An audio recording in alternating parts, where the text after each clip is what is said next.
Hello, Chicago.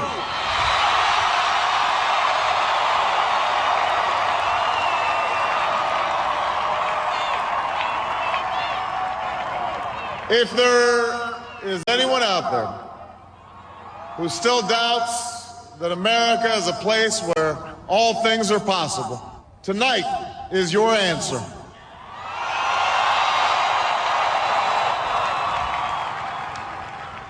It's been a long time coming, but tonight, because of what we did on this day, in this election, at this defining moment, change has come to America.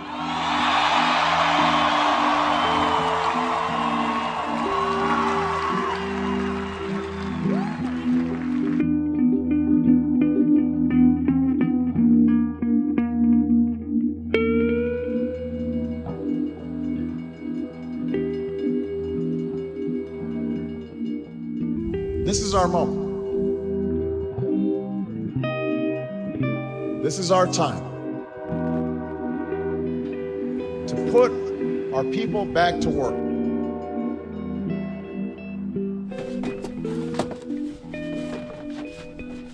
That's going to have a big, major impact on everybody that knows somebody there or is related to somebody there.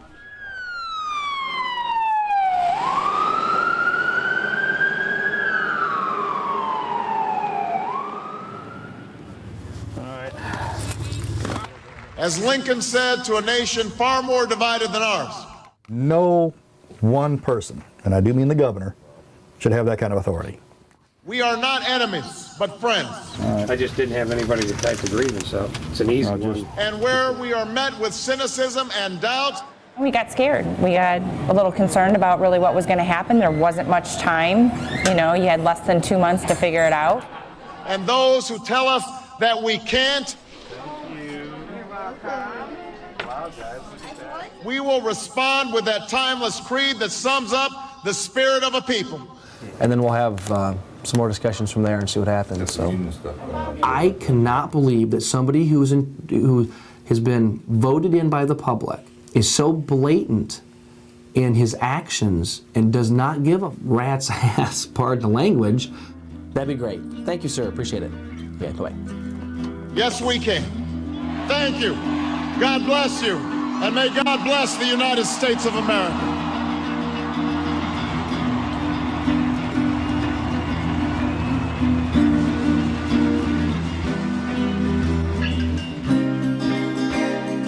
After months of uncertainty, it's official. Pontiac Prison will close by December 31st. The Illinois Department of Corrections started transferring inmates out of Pontiac 2 weeks ago.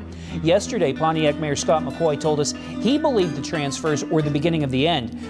I'm at a loss.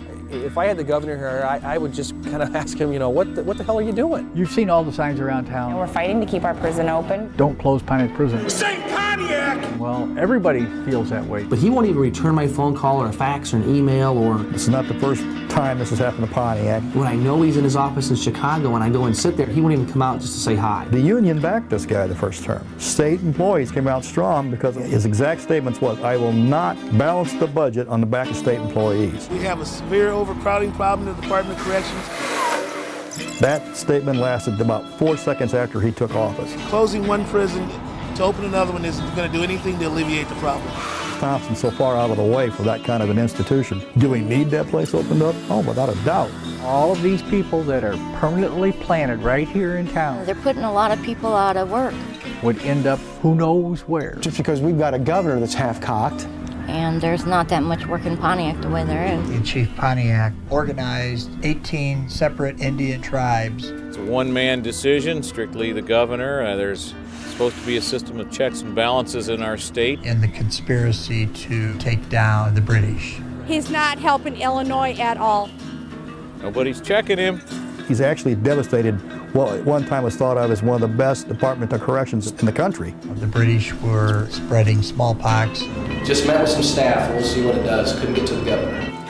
this is going to affect this community. To try to move them off their property. If you close the facility, something's got to give. So I felt betrayed. It's devastating. It's not just stabbing him in the back. Frustrating and Frustrated. It's turning the knife. It was called the greatest rebellion of the Indian uprisings.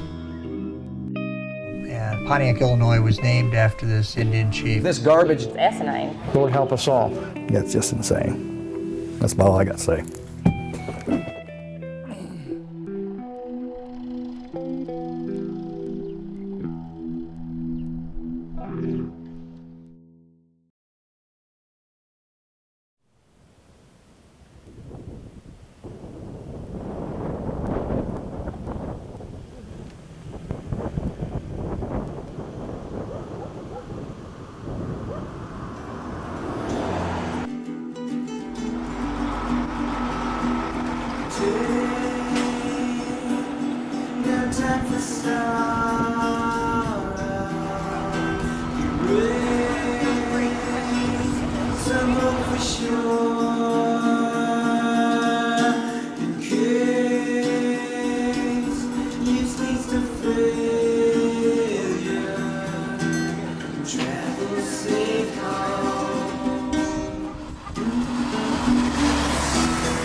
My name is Dennis Sullivan, and I've been the hostess cake man since 1974.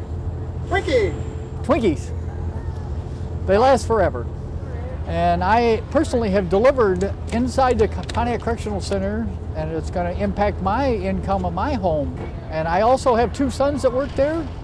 I have many people that I know that works there. So it's very important that this institution stay open. Well, I have a son that works at the prison, and I'm very concerned with him and his family. He just bought a new home. He has 2 children. He just came back from Iraq. It'd be hard on a lot of people. It'd be hard on the town of Pontiac. What do you want me to do? I'm not going down to that area. I think it's very important that we show our support to convince the governor that this prison should be kept open. I think that he's making a terrible mistake. What a disaster this would be to so many people if they close the prison. All these buses, I just hope it does some good. Somebody right there. Hey, there's the mayor right here. Some folks here today who are going to say a few words. So let's give a big hand to Senator Dan Rutherford.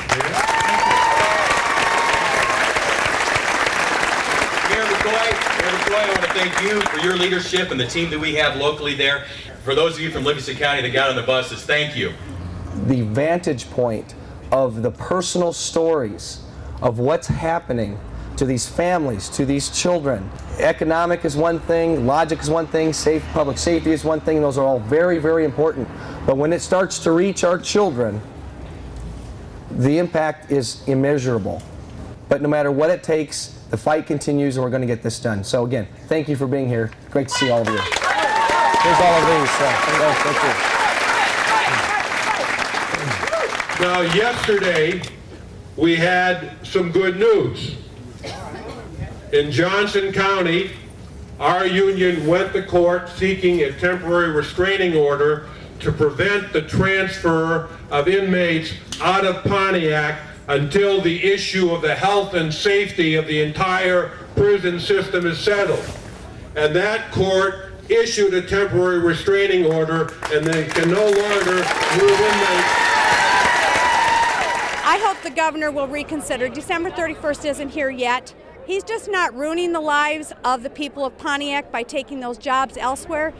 He is risking the lives of anybody here in Illinois, transferring prisoners to facilities that can't handle them, that aren't set up for them. We already have an overcrowded system. Save our town! Don't close Pontiac! Save our town! Don't close Pontiac!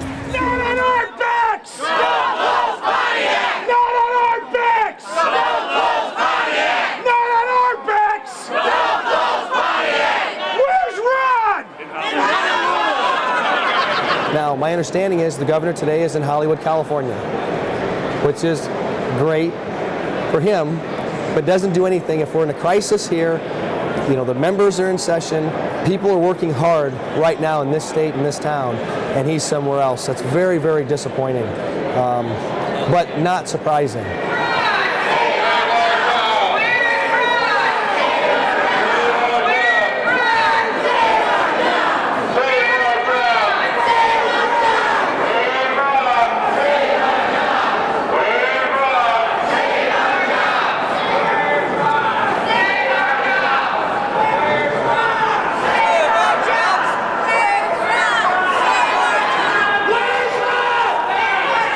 So we have delivered our message, and our message is clear.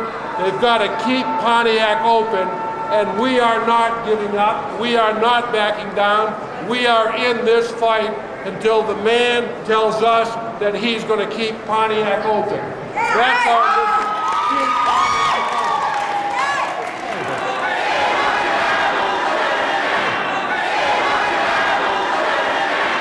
Here's the sign. Here's the sign. They can't take this sign. They can't take this sign. Save Pontiac. This is a sign they can't take. They can't take this sign. So the letters that were presented, as I understand it, they were written by school children in Pontiac and in the area. Correct. Basically, this is what it would mean to us if the prison closed. Sure.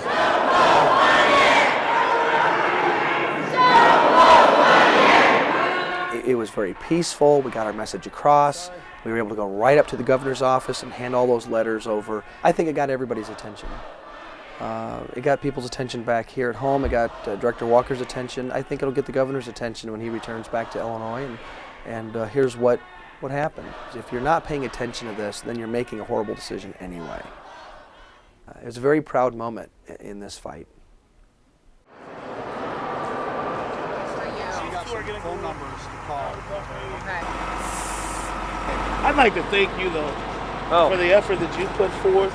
Thank you. I'd like to thank you. I work at Pontiac Correctional Center. I've been there 20 years. I hope today can be successful. I think we sent a loud and clear message to the governor and the legislators that there has to be something done about this situation.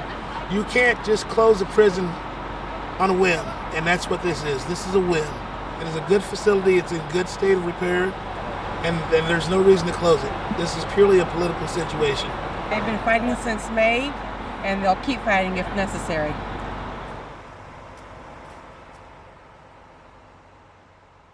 The State of Illinois House Appropriations Committee was going to hold a meeting to actually look at the funds and how they're appropriated for Pontiac Correctional Center. There's more than one side to a story than the Department of Corrections story. My staff had told me that there was a possibility they'd canceled, and as of yet, the day before they canceled it, I was supposed to speak at that. I know Senator Rutherford was supposed to speak there. She does not want to have that hearing, and as I said, if you see her, ask her if she doesn't have time for a hearing, maybe she would have time to talk to you.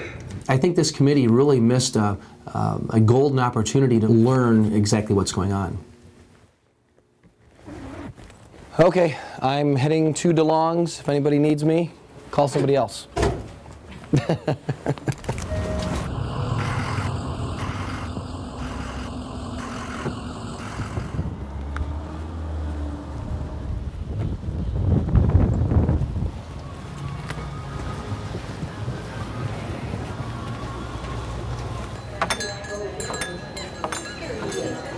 Greetings.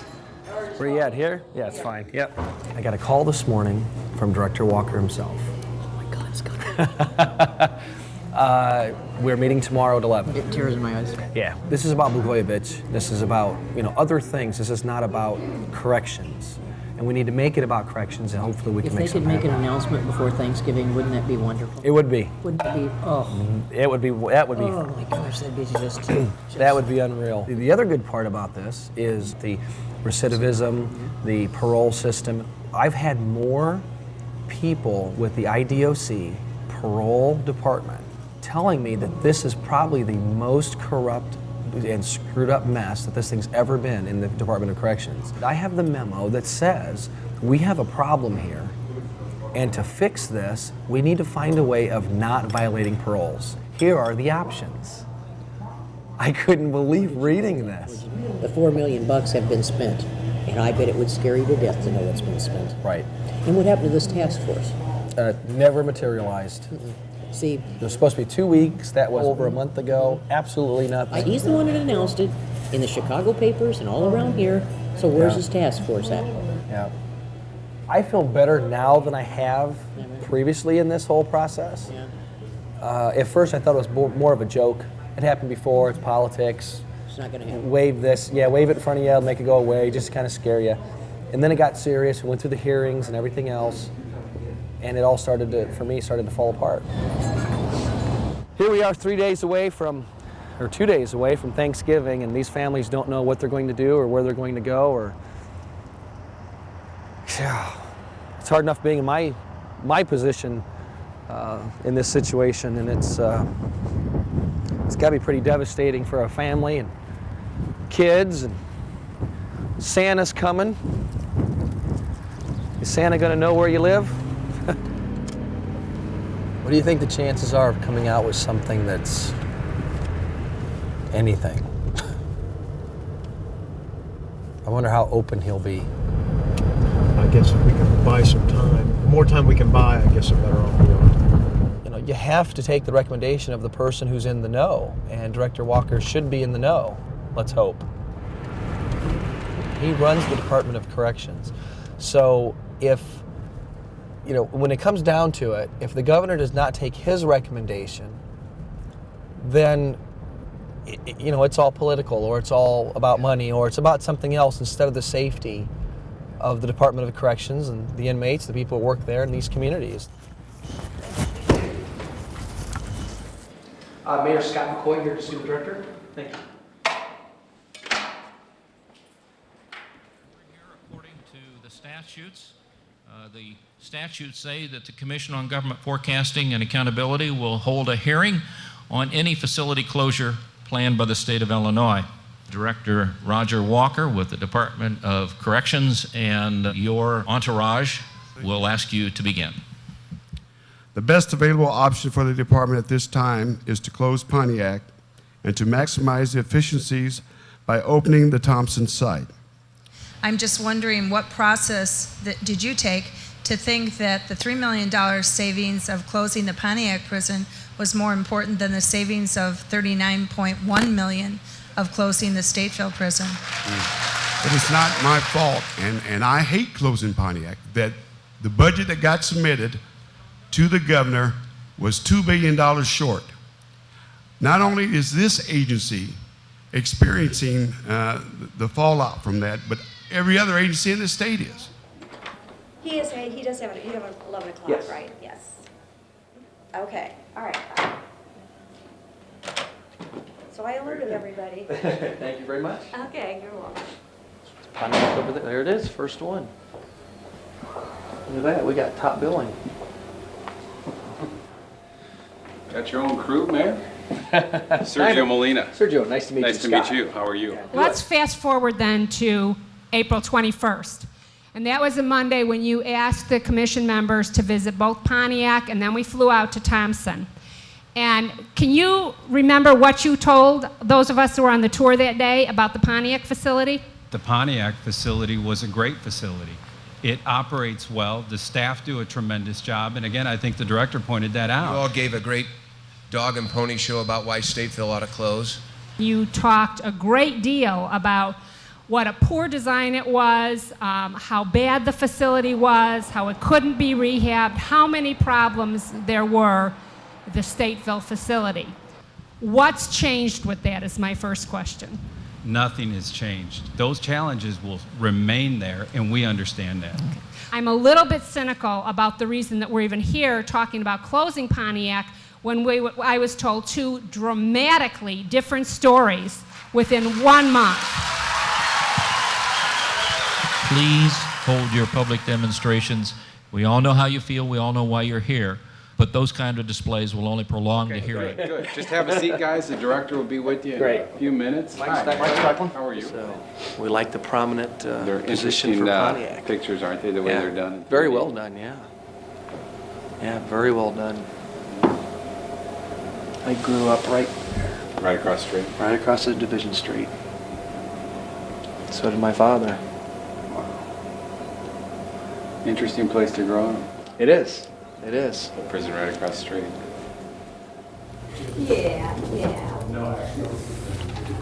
You're very welcome. Okay.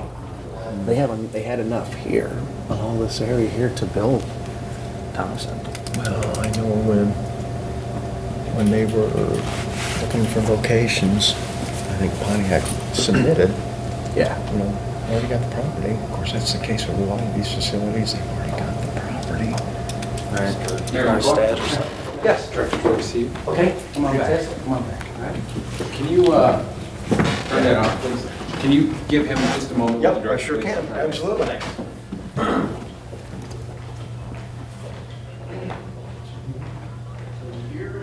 My question is, what happened from the night I went to bed and the governor's initiative was to close Stateville to the morning when I woke up and his initiative was to close Pontiac?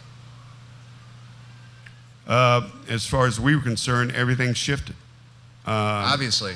Well, that's true. Were you ever told by the governor's office to change courses in closing Stateville and find another place to close? No. Then why did you decide to do so? Because Pontiac offered up the type of inmates that would make it easy for the transition. Who told you to look for other plans? Well, obviously, we didn't have to look for the plans.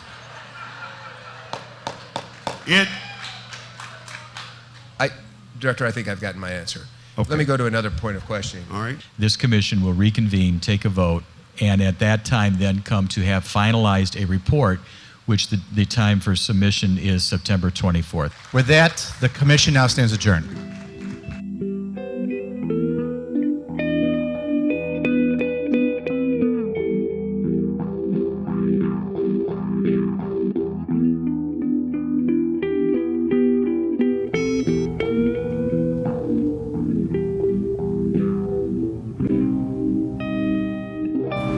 That's if you're serious.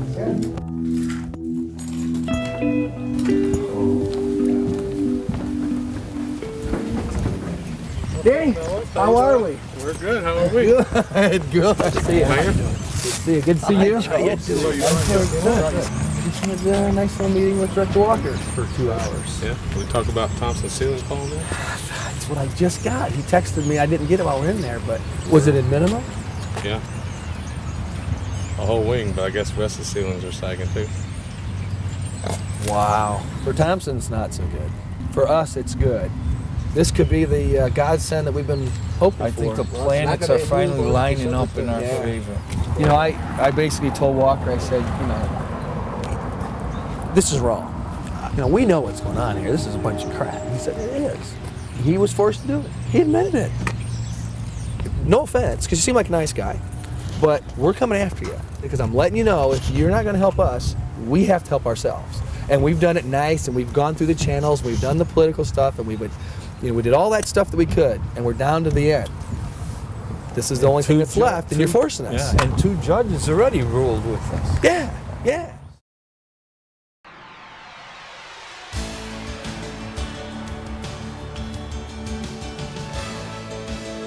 Thank you so much for being with us. I'm H. Wayne Wilson. Not a good year for a city the size of Pontiac and a county the size of Livingston. But they are optimistic, especially a restaurant owner, a realtor, and the mayor. And we'll find out from them directly as we introduce you to Stephanie DeLong. Stephanie is co-owner with your husband of DeLong's Casual Dining in Pontiac. Correct. Thank you for being here. Thank you for having me. We have seen a major decline since probably September through December. We did take a really big hit. People do need to eat, but when they are cutting back, I have seen they're not going to eat out as much. So, you know, if I had to look at my numbers from September through December of 07 versus 08, there's a big difference. Yeah, it's pretty chaotic. There's not very much time for me. There's not very much time for Kevin. I mean, it's either this place or the kids. I'm on my way. But I have no idea where she lives, so you're gonna have to give me directions. Does she live right on Route 17? Is that, so where do I turn? You're saying go to the bank, go 3 houses down, and it's on the right. Your mom's here! Oh, I'm sure they are.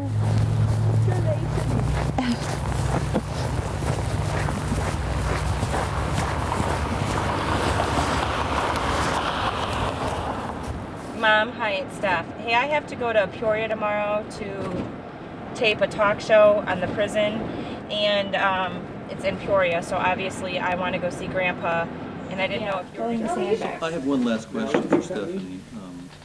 How many hours are in your day? Oh, come on. She owns a business. There is no day. Well, wait, work she has day. 5 children. Yeah. Her husband works in Dwight. 3 to 11. And he works 3 to second 11. shift. Yeah. You don't stop. You're always on call. I want to know how many hours are in your day. I usually start about 6:30 in the morning, and I usually go until about midnight, and that's going. And then Sunday's class. Actually, on Sunday, I'm up at 4 in the morning, and I'm traveling all over the state of Illinois for wrestling because my youngest son is a wrestler, and we're at wrestling tournaments every Sunday. All right, DeLong number 2 accomplished. Make sure you put your seatbelt on. Are you ready for your game? All right, get moving. I'm leaving Odell right now, and I'm going to get you and then take you to Sonneman. Do you have Jay Crane's phone number in there? Oh, I'm en route. Thank you for letting her stay last night. How you feeling? So give me a call and let me know what your schedule is. All right, love you. We ran to Dwight, to Sonneman, to Odell. You know, I've got to go back and pick up wrestling. I've got a volleyball game yet here in town, and all of that has to be me now because Kevin's no longer available. I'm going now. Let's go. When the announcement came that the prison may close, you're a former DOC employee. Your husband is a current DOC employee. What was your immediate reaction? Anger, because of the reason why they said they were closing it. Having worked there, knowing that, you know, how it was ran, how safe it was, how much it was needed for the state of Illinois. It's kind of like the lifeline for the penal system, and for the reasoning behind it, it just was I was just very angry. Can you make sure that gets taken out? Keegan, bath, now. We got married in '92. He hasn't always had the best days off, but he at least had day shift. Every major at Pontiac either has Friday, Saturday, Saturday, Sunday, or Sunday, Monday. When he went to Dwight, he kind of expected that he might be put on a different shift. You know, he's going to be low man. He's going to be new. Really never anticipated Tuesday, Wednesdays as his days off. And that has just put our whole family in kind of a whirlwind. Keegan, where's your shoes? Because you got to make sure they're not in my van.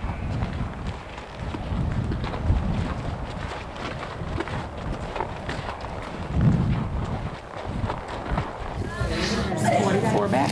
Okay. Thank you. I got a home game tomorrow night, and back in school. It's a waiting game right now. You know, you feel like at times you're sitting on your thumbs because it all lies with the decision of one guy. They acted like they had no clue that this was going to have this kind of impact on our communities. And I'm thinking, you know, you people got to be kidding me.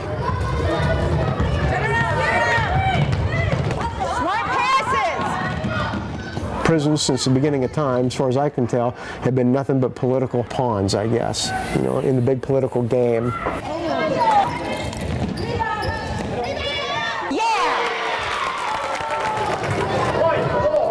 And the deputy governor had the nerve to say that she didn't think any of it was political. And I reminded her about 2004 when the 2 prisons he was going to close were in Vandalia and Pontiac. And that's State Senator Frank Watson's district, who's the minority leader, and the other one was in Pontiac, State Senator Rutherford. Both Republicans? Come on. Well, it's not political. I said, you know, I don't mean any disrespect, but I'm not buying what you're selling. Hey, is that what you thought it was going to be? What? Is that what you thought it was going to be? But we still beat them by like 20-something. Yeah, I know.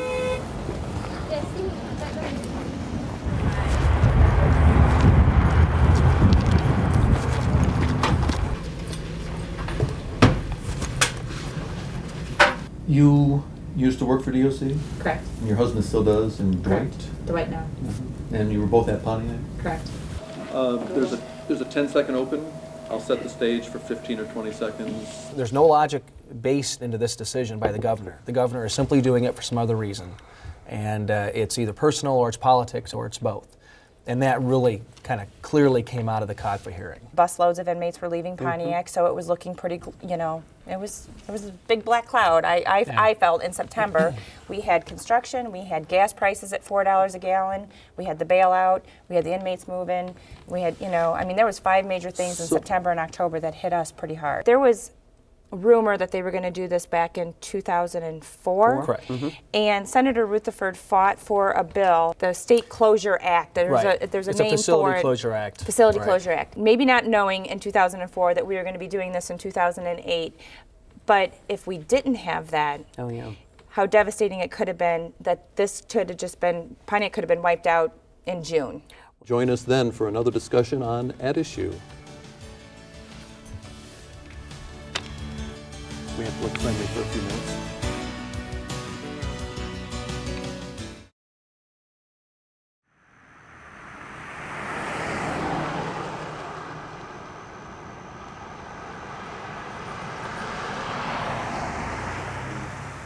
Pray that you continue to guide and bless us with your love and protecting hand and reach out and touch us all.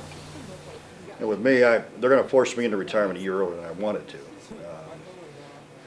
The longer it goes, the more time I can get in towards my retirement. But I had planned on going late next year.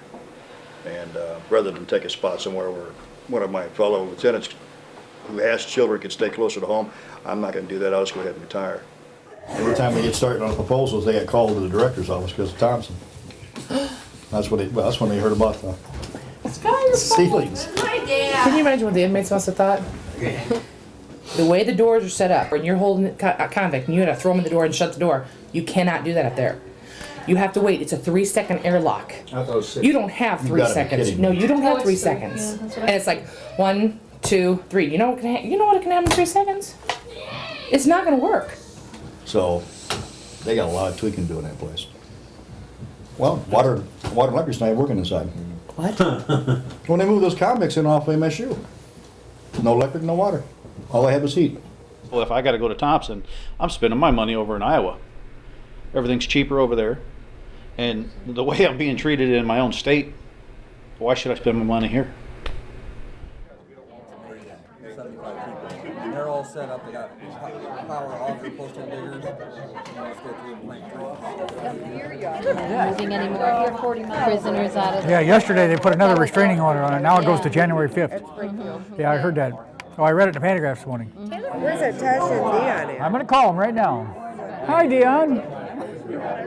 How are you? Are you coming up? How many guards out of Pontiac that have to find jobs? 380, I think. 380. 380. And it's put a lot of indecisions across the state. People are wondering, you know, they're putting their lives on hold to find out what Pontiac's going to do. It's crazy. It's going to be considered a vacation home or a second home unless we can show proof that we're going to transfer up there. Or you sell your house, right? So if you get a letter from the state stating you're getting transferred, then they'll Well, they've already got... It has to be where we're going, how much money we're going to make, and we're guaranteed a position there, and our effective start date. We have to have an effective start date. All you're going to get's a phone call. You're not going to have that in writing. I know. But it does put everybody, even my own family, into indecision. We don't know what to do.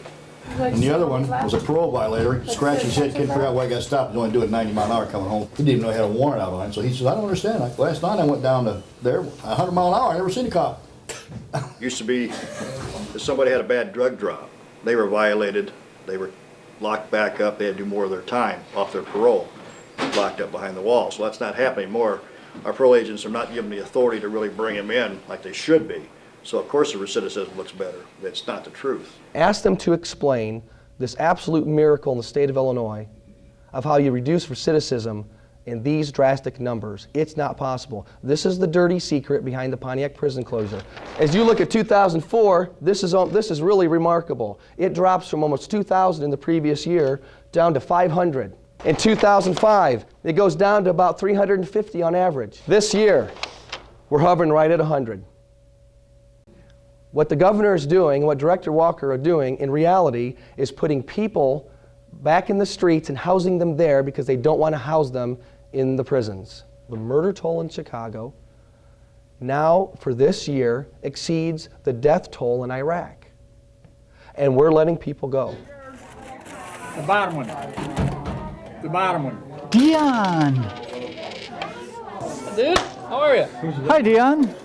That's 20. Sit down. I'm going to. Me and my girlfriend both work there, and we're going to have to move.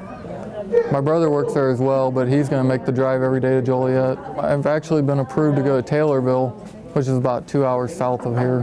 He wants to drive like 2 blocks or 2 miles or whatever, you know. He don't want to spend an hour in the car every day back and forth, you know. You going to play? Why not? We got money. We got money. We got money. My say-so doesn't count, and nobody else's does either, because nobody else wants to close it but him. So. It's a state. They can do whatever they want. Look at how many people they just laid off over the weekend that are working at all them mental health places and everything, you know. He's going to close it if he wants to close it, and I'm one of those people that just accept it because we're not going to stop it. We're definitely trying to do whatever we can to try to keep it open, but there's not a lot we can do per se. I mean, the union's doing the best they can in the courts, trying to get them to justify the reason they're doing this, and it's basically because the governor said so. We are a democracy. If what they're saying, they want to keep it open, the rest of the state they wants to keep it open, how can one man in the entire state of 12 million people decide that this is what he needs to do? It's just with the parks getting closed, it's the historic sites getting closed. It's becoming a Chicago versus downstate of Illinois is what it is. It's not about the state of Illinois anymore. It's really not. One thing they pointed out at the hearings was they're going to lose $56 million in the Livingston County, Woodford, McLean, the 6 or 7 surrounding counties. And they said they're going to gain 30 some odd million up there. It doesn't take a genius to figure out you're losing 20 some odd million dollars for the state.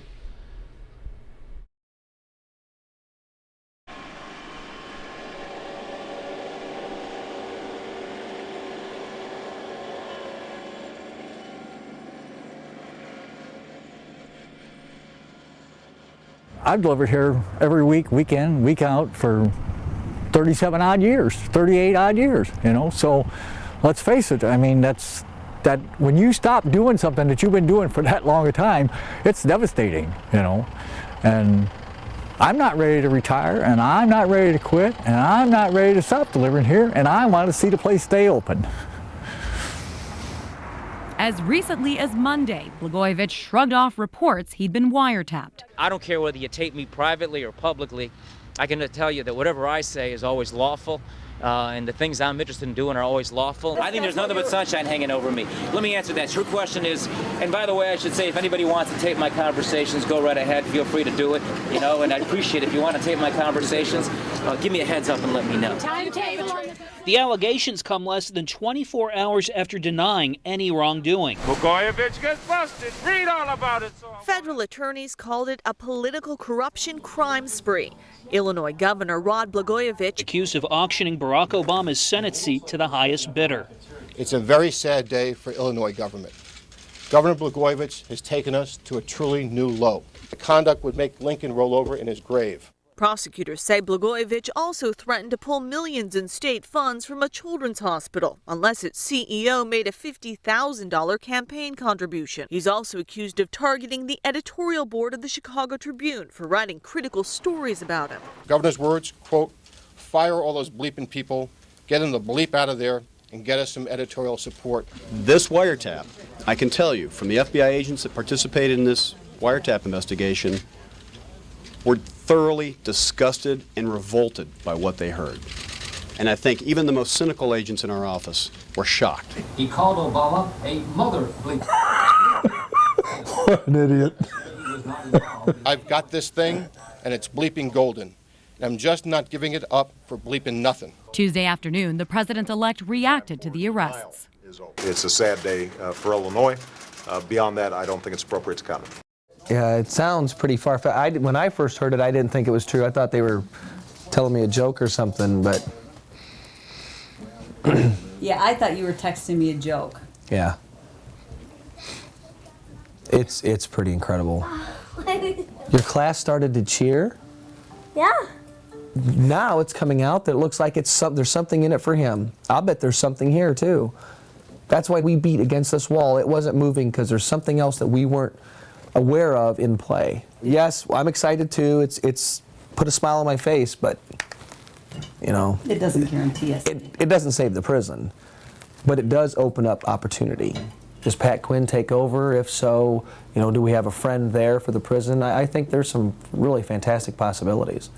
Jane sent me an email and she said, isn't it interesting for the guy who's trying to close a prison down will probably end up at a prison?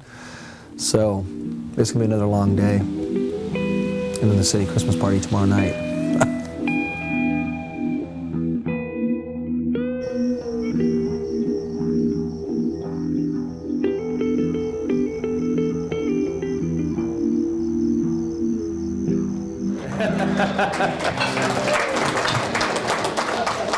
I had a news reporter out of Peoria call me that morning, and she said, left a voicemail, and she said, Mayor, just want to know if everybody down there is doing the happy dance. So what I did over the weekend is I threw together a video. It looks back at 2008 for the city of Pontiac. –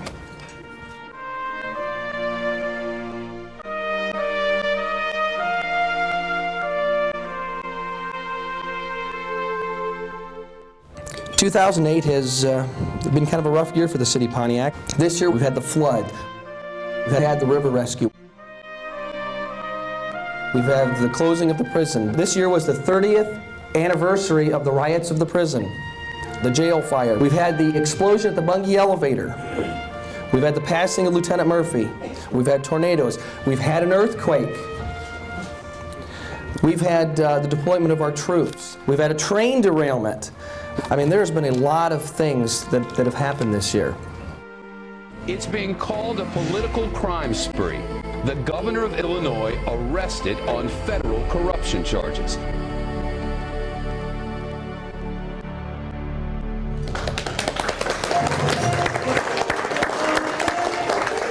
If you don't know, today is Governor Blagojevich's birthday. So we were going to have a birthday party, and I thought, you know, for a birthday party, you have a big cake and somebody jumps out, right? And I thought maybe it could be a federal prosecutor or something. So during the rally down in Springfield, was somebody held up a sign, the governor who stole Christmas. And I said, you know what? That is awesome. Because he's doing this all right at the Christmas season, and here he's gonna, that was perfect. And I found this. You're a mean one, Blagojevich. You really are a clown. You've screwed up the land of Lincoln, now you're destroying our wonderful town, Blagojevich. You're a horrible governor who is closing our prison down.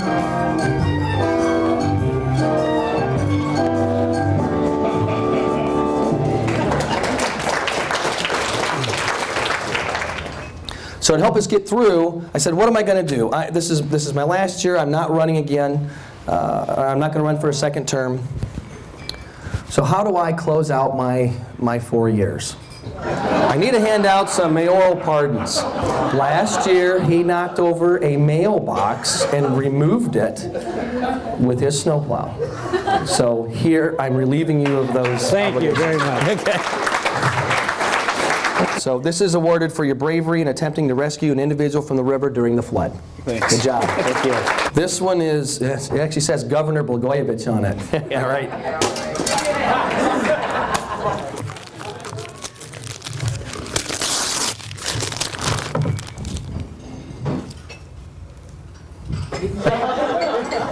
Vote for Mayor McCheese 2008. Thank you all. Thank you. I think this is fitting for all of you. I would rather be with the people of this town than with the finest people in all the world. Have a good night. About 2 months ago, I had an individual come to me and said, you know what, we ought to go to Springfield and we ought to get an audience and offer him 50 grand.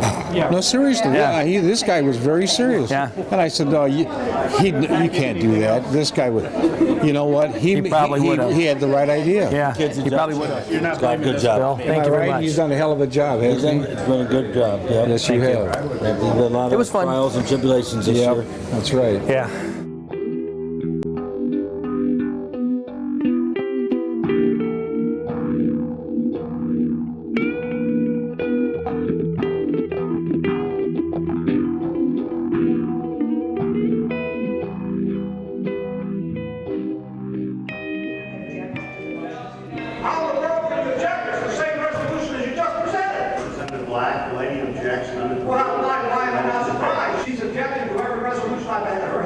We're facing a national crisis right now, in case you haven't heard. I know we're here on the issue of impeachment, and that is equally important, but the next U.S. Senator to replace President-elect Obama is a concern of all of us in this chamber. I don't think anybody in the right mind would be taking that seat right now. We were called here, we drove through the ice storm like everybody else did, and now we're hearing through the hallways that, well, maybe we're not going to move on this special election so quickly.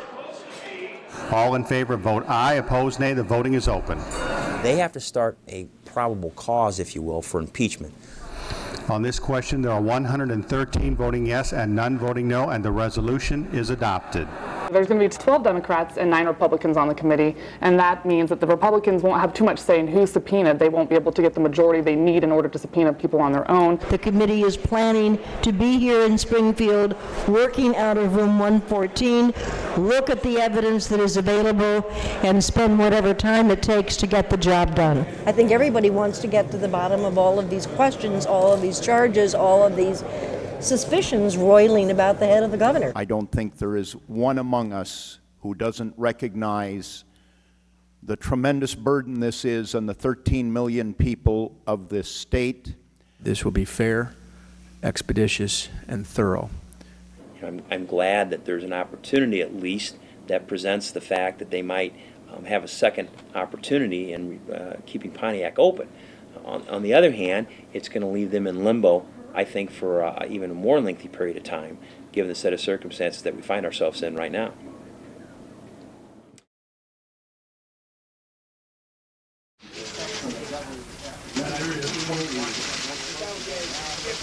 I am not guilty of any criminal wrongdoing, that I intend to stay on the job, and I will fight this thing every step of the way. I will fight, I will fight, I will fight, until I take my last breath. I have done nothing wrong.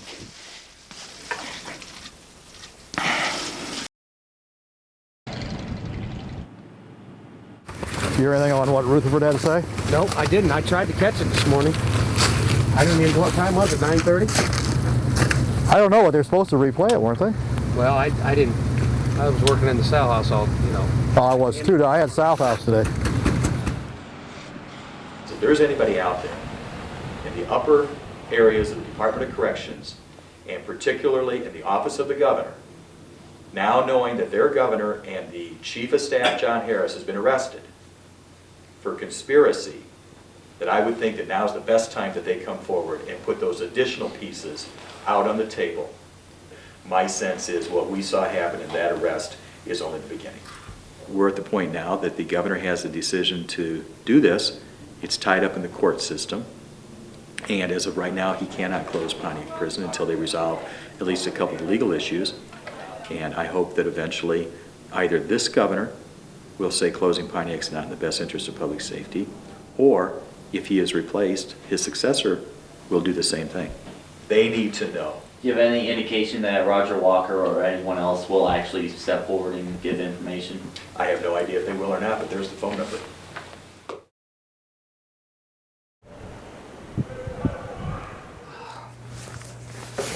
Basically, I was taking my stuff upstairs.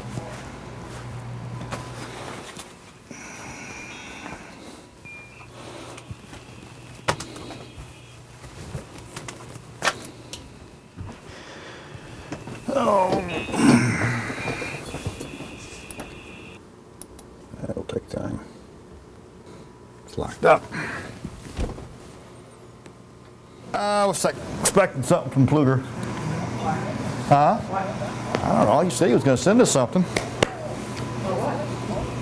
Any more meetings or anything? Haven't heard anything yet. Well, you're burning it like it's going out of style. Huh? It's hot. I'm going to check that again. Hopefully it's unfroze.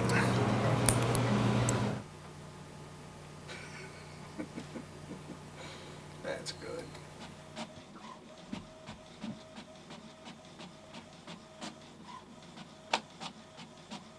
Goodbye. A Livingston County judge issued a preliminary injunction barring any layoffs. That's not new then. That's still the same. No, that's just, they're just the same updating that he continued it. Oh. We don't have the original tape or transcript. We don't know if the quotes are accurate. We don't know the context in which they were said. But the fact is, nothing happened. The fact is that it's a crime in the state of Illinois to offer to do a public act for value. Whether somebody takes you up on that offer is irrelevant. Later in the conversation, Rod Blagojevich said he knows that the president-elect wants Senate candidate 1 for the Senate seat, but, quote, they're not willing to give me anything except appreciation. Blank them. The introduction of those snippets in this hearing is illegal. People contribute to people they have an interest in. Legislators get money from people that are interested in legislation that they're supporting or not supporting. And this is not the state of Illinois. This is President Bush. This is Obama. Everybody gives money.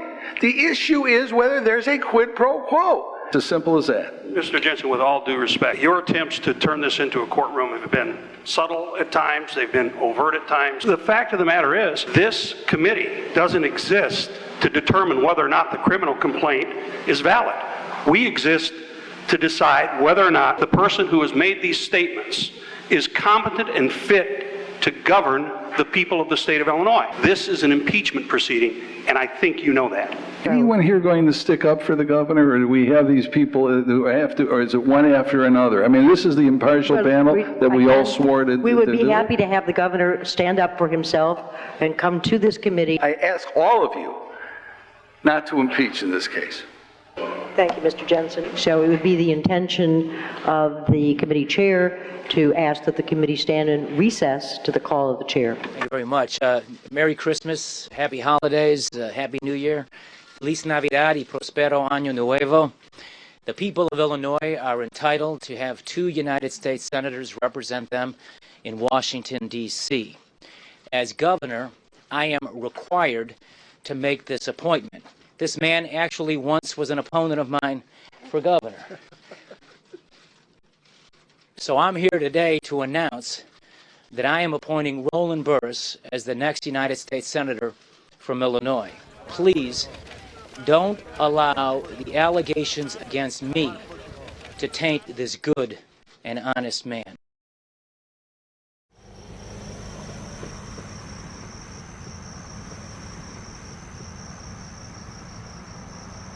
Well, you know, Elvis's birthday's coming up here pretty soon.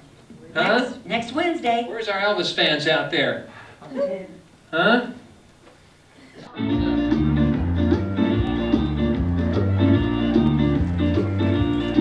Oh, well, bless my soul, what's wrong with me? I'm itching like a man on a buzzing tree. My friends say I'm acting rise above and in love. I'm all shook up,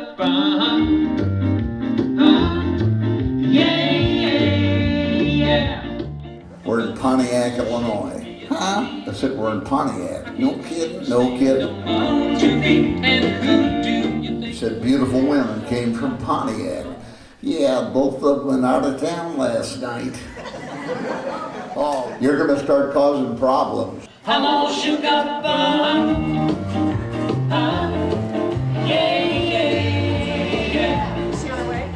You got a girlfriend? Yeah. What do you think of her? Not much. Oh, you told me she looked like $1 million.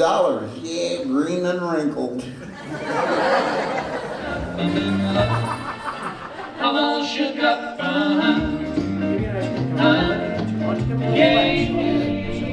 on sugar.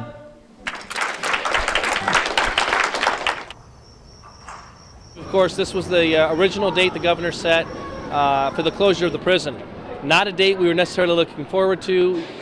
Well, with the restraining order that was put into effect, we knew at the last minute it wasn't going to close on December 31st. The TROs that are in place now with the unions, this is going to move us probably back into mid to late February. So that is a good thing. It's not a done deal one way or the other. It's not done that it's saved, and it's not done that it's closing. So it just seems like you just have to go date to date. With the possibilities after the governor's arrest and some things that Pat Quinn has said, that the prison may stay open. So a very festive evening here in Pontiac. We've been through so much since May that it's kind of hard to either get excited that it's not closing or that it's still open, because it's unfinished. I think the news today, actually, that Fitzgerald wants a 90-day extension for the indictment is not a good time for us. But he's strengthening his case. But that also could mean very easily that he's got more information on the governor. Right. So I think we're good either way. I mean, it's things are moving in the right direction. It's all timing now. Yeah. It's all timing. Yeah. Great. You want some hot chocolate? Hot chocolate. Hot chocolate? Right. So 3 or 4 hot 4 hot chocolates to go and a Pepsi or whatever large to go. Yeah. See how much that is stuff approximately? $9. Just take that. Thank you. Hey, whatever happened with Kevin's job? I heard he was transferred and then got bumped. Is he Well, back? he's at Dwight. He took that to make sure that he had a job, so we didn't have to relocate and move the kids. And as long as Pontiac Prison stays open, then he should be fine. But if they do close, then he will get bumped out of his job, and then he has to transfer down south. So he's gone from, a no drive, 2 minutes to a half an hour to an hour or more one So where way. he's at now is basically temporary. Right. Yeah. Now, if they make the announcement that the prison is going to stay open prior to February 16th, then he would take a demotion and come back to Pontiac, because that's where he prefers to be. Right. But we're just waiting on that official announcement. So Unbelievable. yeah, Unbelievable. yeah. So hopefully, with all the events that have happened recently, Things can change. Things can change, and I'm really looking for them to change definitely in our favor, because we're all Happy counting New on Year. it. Happy Absolutely. New Year. Hopefully, it is a good It's New Year. going to be a better New Year. Yes, you it betcha. is. All right, Thank Stephanie. you. Thank you. You too. Thank you. How we doing? Are we ready for a new year? We ready to get out of this 2008 year? Has it hit Pontiac pretty hard? Is the prison going to close? Is the governor going to go to jail? That's what I'm looking for in 2009. That's what's going to happen. And we're going to kick it off in just a couple minutes with this display, and I want to hear so much noise that he can hear us in Chicago, or if he's flying over, he can hear us. With the fireworks going off, this is Pontiac's year in 2009.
PCC situation, Johnson County judge hears that case again today. If he continues or extends the TRO, it could be extended, it could be not. If it is not then they can start moving inmates, and we're looking at probably a 30, 35-day period of moving them all out. So if we can keep it open long enough to get the governor out, then I think we win, without question. If the governor continues to stay in power, then we're going to lose, because he can still close it. As we all saw, he's willing to do anything, even appoint the Senate seat. So we'll see what happens today, keep an ear out. An update on the Pontiac Correctional Center situation.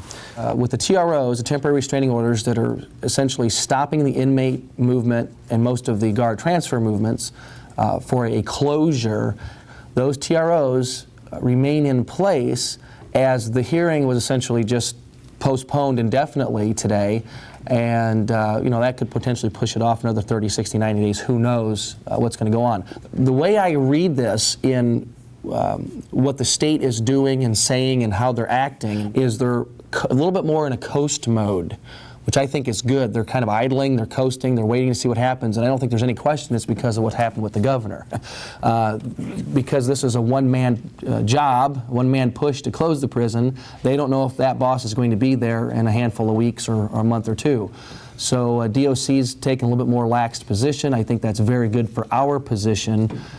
I think Scott has done a fantastic job. He is not seeking re-election because his business has taken a hit because of all the time he spent as mayor at a salary of about $11,000 a year.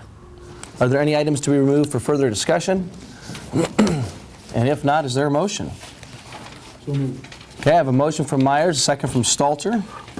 And after 18 years working at the prison, and I retired as the chief fiscal officer.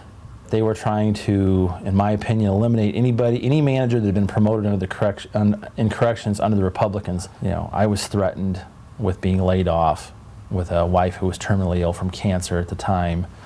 I'm just really frustrated with Blagojevich, and I'm almost ashamed to say this, but I did vote for the guy the first time. And he is, I feel betrayed on a personal level because I wasted my vote. And I'm a Republican. Barred from the swearing-in ceremony on the Senate floor, Roland Burris defiantly told reporters he belonged at the Capitol. This is all politics and theater, but I am the junior senator according to every law book in the nation. You recently had a meeting with Senator Reid and Senator Durbin? That is correct. Could you tell me if they stated that they will seat you? The two told reporters he will not be seated until his appointment is certified by the Illinois Secretary of State. The Illinois Supreme Court may rule on that certification Thursday. As the court deliberates, a state House committee is nearing the completion of its inquiry into pursuing impeachment proceedings against the man who appointed Burris. The committee is set to present its findings this week. A vote by House members to impeach Blagojevich may immediately follow. Did you believe the statement that was made on behalf of the governor by Mr. Genson when they assured the people of Illinois and the General Assembly that they would not go forward with making an appointment? I made the statement to a reporter. I did not have anything to do with this appointment, and obviously I was disagreed with. Do you recognize that your appointment was less than ideal circumstances? No, the appointment was legal. There's no cloud. There's not. The appointment was according to law. Thank you, Madam Chairman, members of the House. God bless you all. Happy New Year to our great body. Thank you. In the opinion of this committee, this abusive power warrants impeachment and trial, removal from office as governor, and disqualification to hold any public office of this state in the future. Clerk, call the roll. Curry, this is an individual who is not fit to be governor of the state of Illinois, and I vote yes. Durkin. My vote is yes. Acevedo. I'll vote yes. Bassi. I vote yes. Belloc. I vote yes. Black. Enough is enough. Bost. Yes. No more. Davis. Yes. And to the people of the state of Illinois, Eddy. yes. Flowers. Aye. I think your charge is simple. Franks. I vote aye. Hamos. And I vote aye. Hold each of us accountable. Hanig. I vote aye. Become informed voters. Pritchie. I vote yes. And do not tolerate what has been often winked at in this state. Howard. Aye. Lang. Aye. We make a move forward, I think, today. Martino. And I vote aye. Rose. I vote aye. Seisha. I vote aye. Tracy. Aye. Turner. And I vote aye. And I hope everyone gets the message, and I vote yes. On a vote of 21 voting yes, none voting no, none voting present, the motion is adopted. The governor's oath of office reads as follows. I do solemnly swear that I will support the Constitution of the United States and the Constitution of the State of Illinois, and that I will faithfully discharge the duties of the office of Governor according to the best of my ability. Rod Blagojevich, you should be ashamed of yourself. He has violated that oath. His greed, not only once or twice, and arrogance, but repeatedly. His brazenness, misuse and abuse of power, and recklessness. He is not, in fact, fit to govern. A narcissistic attitude. And he should be removed from office. It's amazingly fitting that Governor Blagojevich face impeachment today on his self-admitted hero Richard Nixon's birthday. This governor must be impeached, and I urge your aye vote. Those in favor signify by voting yes. Those opposed by voting no. On this question, there are 114 people voting yes, 1 person voting no, and Governor Blagojevich is hereby impeached. That's about the only thing really new right now. The light of hope is glimmering in the sky. Well, I'm kind of Mr. Soundbite. A fellow mayor of mine says that because of this year, we had the floods and we had the prison, and of course I've just kind of been prominent with all that stuff, that this year I became the media whore. So it's not a title I'm proud of, but all right, bye-bye. He's a good guy. He cracks me up. Thank you for being here. I won't be that long. Let me say to begin with that the House's action today was, of course, not a surprise. In my view, for those of us who make the rules, that you should do unto others as you would have others do unto you. We're joined here today by several families who benefited by some of the programs and some of the initiatives, because I wouldn't take no for an answer. And in many cases, the things we did for people have literally saved lives. He went from, I'll fight, fight, fight, to I'm going to pout, pout, pout. On the first day of the January session of the General Assembly, the governor shall convene the Senate. Our first order of business in this new session will be to conduct an impeachment trial of our governor. This was a great sense of irony in that he was swearing in the very group that's going to be doing his trial in another week. Abraham Lincoln's words, with malice toward none and charity for all, let us come together and get the business of the people done. I never require a client to do what I say, but I do require them to at least listen to what I say. I intend to withdraw as counsel in this case. I wish the governor good luck and Godspeed. This is a solemn and serious business that we are about to engage in. These words, captured by the federal government, secretly recorded, may shock you, at times will probably disgust you. At a time when Illinois was celebrating the election of one of its own, the governor was busy trying to figure out a way to personally benefit from this development. The governor clearly knew that what he was doing was illegal. Rod Blagojevich suggested that he could name himself to the open Senate seat. It's an effing valuable thing. I would do it in person. You just don't give it away for nothing. I wouldn't do it on the phone. You got to be careful how you express that. I don't want to give them grounds to impeach me. The whole world is listening. Who says those words except somebody who has something to hide? The governor has the right to conduct cross-examination of this witness. However, as neither the governor nor the counsel on his behalf have appeared, there can be no cross-examination. And it does distress me that he can be every place but where his oath of office says that he should be. 4% approval rating before the scandal. 4. No, that's total baloney. This is turning into a bit of a media circus. It will set a dangerous precedent, Larry. He does a fabulous Nixon impression. If they can remove a governor elected twice by the people. Just say I am not a crook. Do it. Mandela, the fix is in. Dr. King. Gandhi, fix is in. Fix is in. The fix is in, and I'll soon join, unfortunately, the legions of others who are losing their jobs in our country. But so far, a crime has not been proven here in this impeachment proceeding. How can you throw a governor out of office with insufficient and incomplete evidence? No evidence, zero, that there was any wrongdoing by me. Always, the means were legal, and in most cases, the ends were moral. My policies have been all about helping families and give them a lift up a little bit and not have them just run in place. Well, I can't give a speech like the governor. He talked more about the evidence with Barbara Walters on The View than he did in this chamber today, where he's facing impeachment and removal from office. Quote, Legal, personal, political. Nothing in that statement about the people of the state of Illinois. Nothing in that statement about the little guy. Shall the Senate sustain the article of impeachment against Governor Rod Blagojevich and remove him from the office of governor? Voting is open. The article of impeachment having been sustained by the required constitutional majority, I now pronounce the judgment of conviction against Rod Blagojevich, thereby removing him from the office of governor, effective immediately. And that I will faithfully discharge the duties of the office of governor to the best of my ability. Congratulations, Governor Quinn. Thank you very much.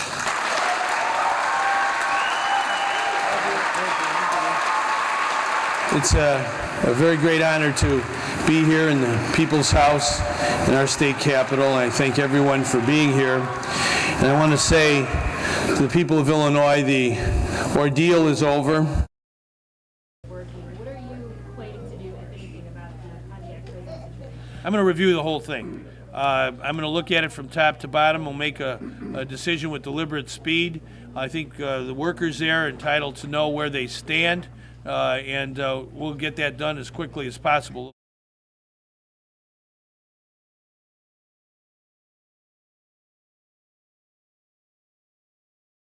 I just didn't sleep last night, and I woke up this morning and decided I'm going to come down to Springfield and do what I can. I mean, it's worth a shot. It's not going to hurt anything. But I understand the governor's busy. We had a very good conversation about the prison. They were very inquisitive of the reactions of our citizens and what's happening. They emphasized that the governor is very willing to make a decision on that within the month, is their quote, within the month. We'll know one way or the other. You know, I'm confident they're on top of it at this point. I just, again, to us, we just want it done. We got other things to do with our lives, and you know, we've now had an attack where a guard was seriously injured, almost lost his life because of short staffing. There's a lot of reasons to finalize this and move forward.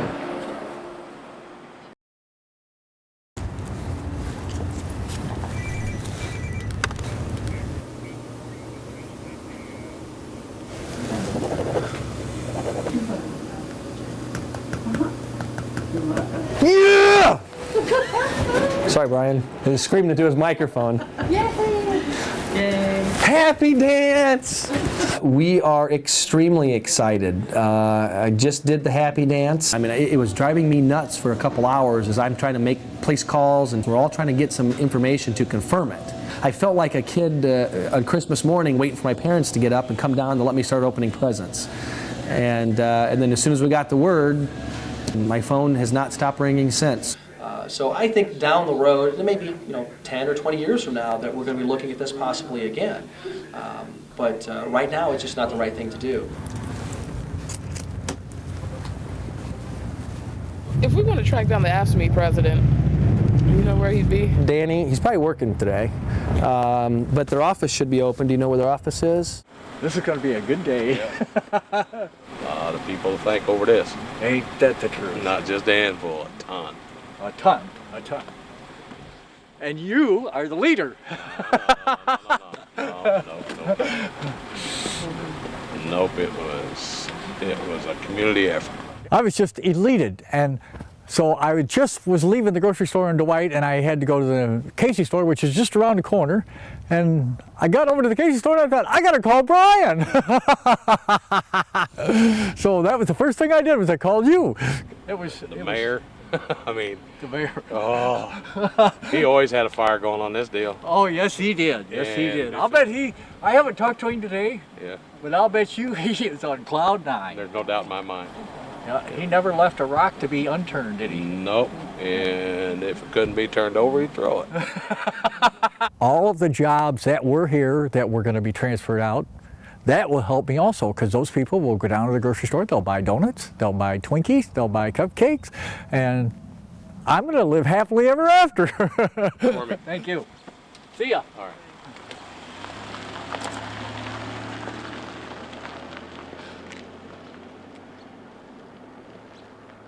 Now that was good. Okay, see ya. I guess we'll probably try to find some folks around here. Yeah, no kidding. Go downtown and go talk with Stephanie DeLong. No, I figured I will. Unfortunately, her husband already transferred to Dwight. He did, but he was supposed to make a decision on his transfer by Monday.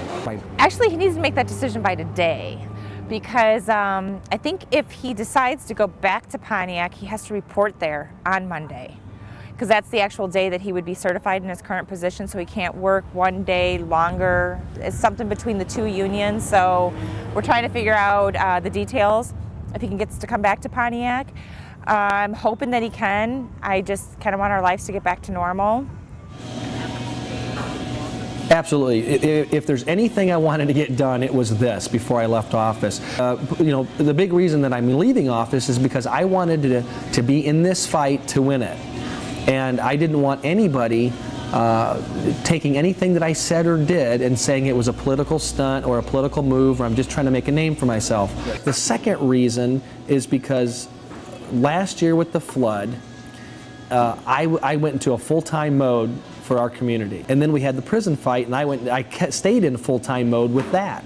So for all of last year, as a business owner, small business owner, I've not been at my business. I've literally been jobless for a year, and it's devastated us. I mean, my business, I'm fighting right now to stay out of bankruptcy.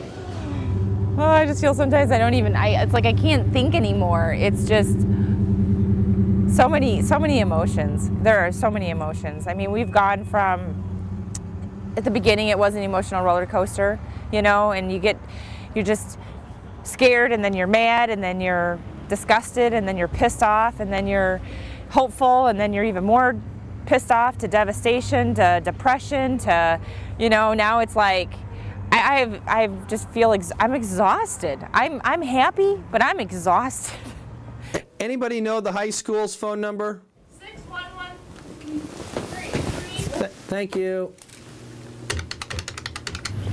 Hi, how are you? Good. Hello. Hey. Did you get the news? Yeah. I was wondering if you're getting my messages. I'm like, I even told the meeting, I'm like, well, I've been trying to text my wife all day since this morning, and I haven't heard. I know, but I just. Prep at all today, so. Oh, I figured at some point you'd get. Things are good. We did it. Yes, we did. About time. Great too. job. Great job. About time. Alderman. I'm excited. Almost. That's still awesome. That's awesome. I was looking at my phone. I'm like at lunch, and then I tell everybody at lunch. Yeah. Like, hey, listen. Hello. How are you? Good. How are you? I'm good. Congratulations. Thank you. Oh. It's a good day. It is a good day. Yeah. It's too bad we had to be put through hell and back, but Almost a year on the nose. it is a good day. Thank you. Yeah. Oh, Thanks thank for you. what you did. With the budgets the way they are in this state, I don't think Thompson will open. It sounds like they're cloning another one too, right? Yeah, Joliet's going to go. That should be the one that goes if they have to close something. It's in horrible shape. Yeah. So it's good. One thing off the plate and we move on. That's good work. Oh, thanks. All right. All right, guys. I'll see you. Yep, see you later. Ginger, leave her alone. Leave him alone. Because I don't have enough dogs here. Well, it's kind of ironic. I was up in Chicago that week when the announcement was made, and if I'm not mistaken, I think it was you that made the call to me and asked my opinion on it, and I hadn't heard the news. I was expecting it because I'd heard just a couple of rumors. The biggest one it's going to affect right now, because it looks like in the new budget, the new part of Thompson's not going to open up now. I kind of feel bad for Thompson in a way, because that facility was built to relieve overcrowding, not to replace a facility. And when all this kind of came about, it kind of pinned Thompson against Pontiac and vice versa, and that was really never meant to be. For me personally, it put me to my out date, which I wanted to begin with. I'm going to be leaving the Department of Corrections in December. I'm going to retire, and my wife will probably still do a little PRN work. Blagojevich has no idea what he's done here to people's lives, what he's done to our community. Did you think that you'd be here today? No. Yesterday? No, I thought on December 31st I was going to be living in Jacksonville, Illinois. We even went there and got a hotel and looked around and checked out schools and housing, and trying to prepare ourselves mentally and physically for the what if. And it all worked out. You don't give up. It's not over till it's over, and I said this many times, until the last inmate leaves and the lights shut off in the facility behind me, we can't stop fighting. We got to keep going. Like I said from the start, I didn't think they were going to close this. I mean, it just didn't make any sense. And once the obstacle, the previous governor was removed, I thought we had a real good chance of, at that time, staying open. And there's a time when, right before the arrest, that I thought we were done. And thanks, Fitzgerald. Anything else I didn't ask you? I should have asked you about. Yeah. Carl Edwards. Did you ever see Carl Edwards do a backflip after he wins a race? If I was a little younger, that's what I'd be doing today, is I'd be doing backflips off the side of my Twinkie truck. In hindsight, is it worth it? Has it been worth it? Yeah, absolutely. It was what I was elected to do. I have to do what I was elected to do. And I fulfilled that obligation. We got the news we were looking for. It was a long time coming, but very happy.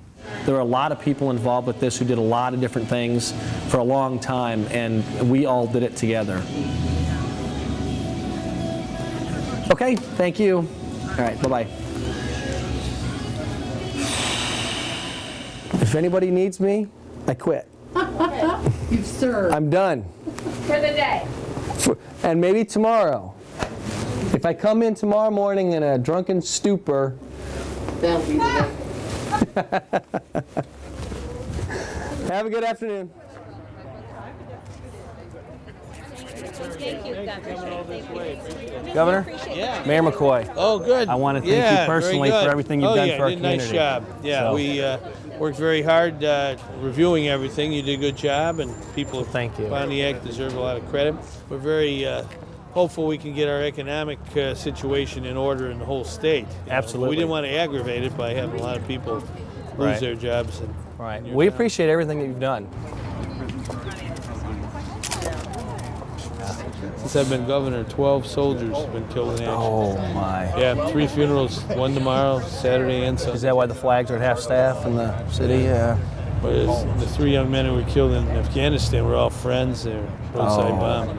So we got to be always, we can't forget. Unreal. Good to see you. Thanks, Governor. So we're going to go in and do what we normally do. And Ready? He's a very personable man. That's what I like. There. Okay. Just tell me a little bit about how does it feel? It's the last day. It is the last day. It's a little bit of a mixed reaction. I wish I could stay and do more, have plans, things I'd like to see accomplished here in the city. But it's been kind of a long 4 years. Any other last comments or anything else you'd like to say? I really got used to the media, especially in the last year and a half. You guys have done a tremendous job, and we appreciate everything that all of you guys have done. Wonderful. All right. Well, thank you Okay. so much. Thank you. It's been fun at times. It's been hard at times. It's been difficult, but most of all, it's humbling. It's very humbling, especially in the flood and the prison closure. I appreciate everything that everyone else has done. I had a call from Springfield. A gentleman is connected with the governor's office, and he said they can thank and talk about everybody who helped with that prison, but if it hadn't been for the perseverance and the dedication and how you sat down there time after time, this prison wouldn't be open today. We all owe you a big debt of thanks. Thank you. Thank you, Frank.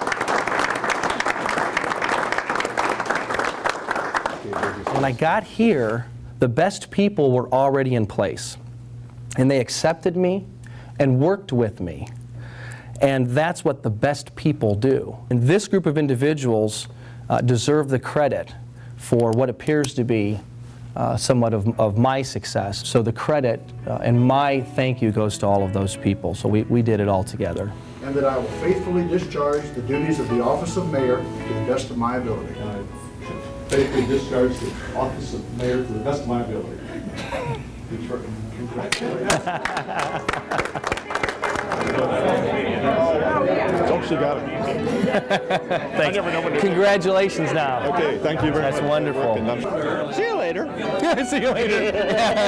You ain't getting rid of me that easy. Say, how do you feel not being mayor anymore? How are you? What am I going to do? I feel the same. What am I going to do? Well, now I can make fun of you and you can't write about it. Now you're a Some citizen was yelling obscenities. private person.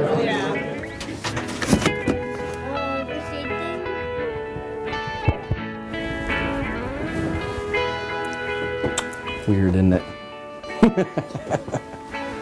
Goodbye, y'all. Anything happens that I need to know about, call somebody else.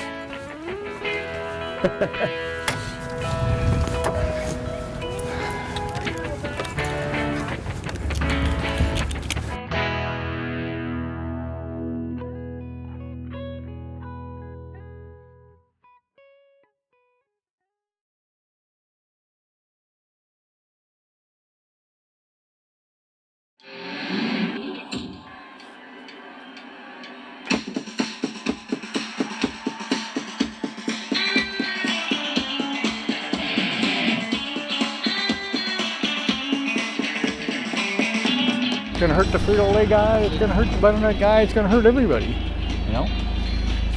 Can't help but hurt everybody. Everybody eats.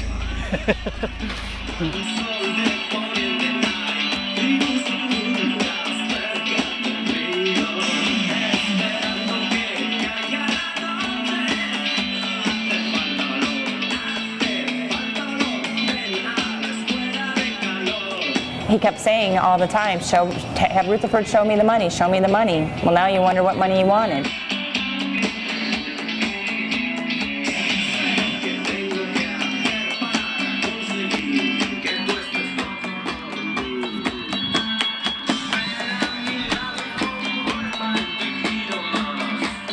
Got nothing to lose. Nothing. Yeah. What are you gonna do? Close my prison?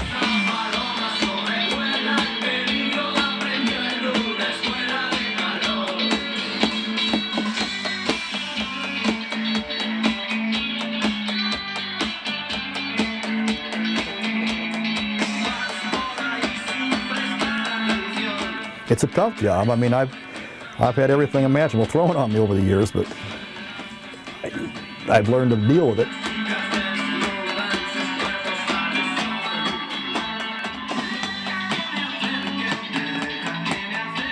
When developing the budget scenarios for FY09, the elimination of Stateville Correctional Center was one of the major objectives of this and my agency.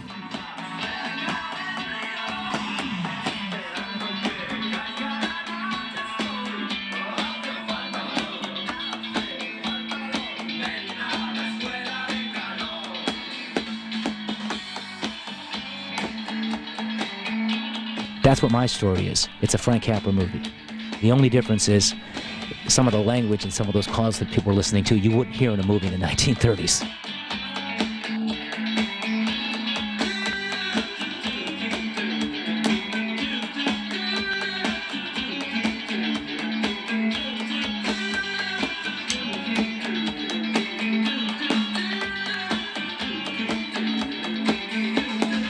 And Barack Obama said that he was so grateful to the outgoing president for how he was helpful in the transition.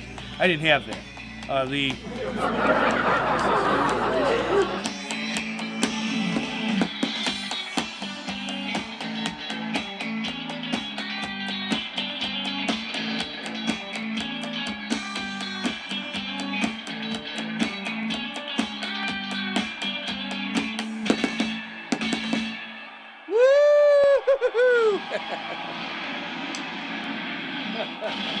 I rock! Want to try it?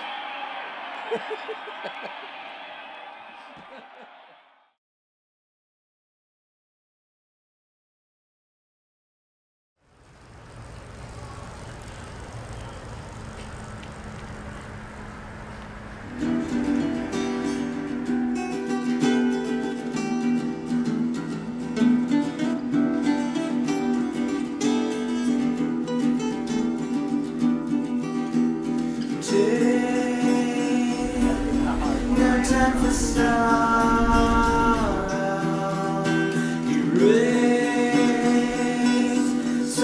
Over the years, I've read fairly extensively on Indian Chief Pontiac and the struggles that he had.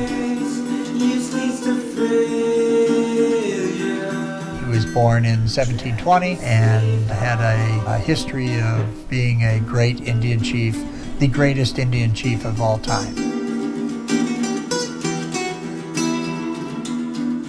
Pontiac, Illinois was named after this Indian chief for his bravery and his tactics of organizing his allies and being a shrewd and great warrior.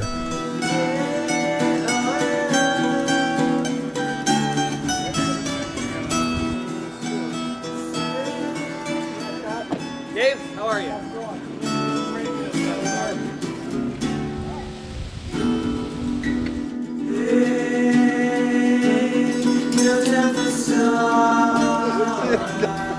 See you later. Some hope for sure.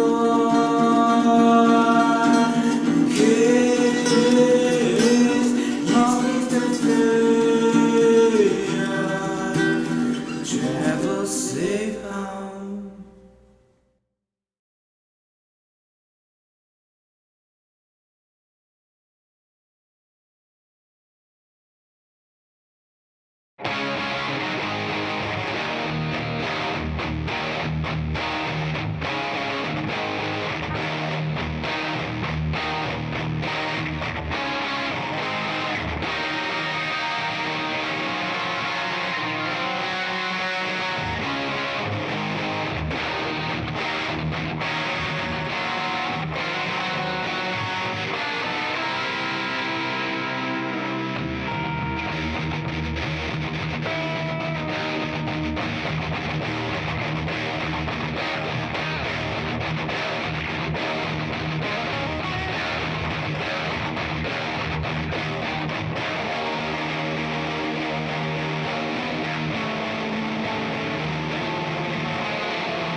Okay, I'm all done. Bye. Bye.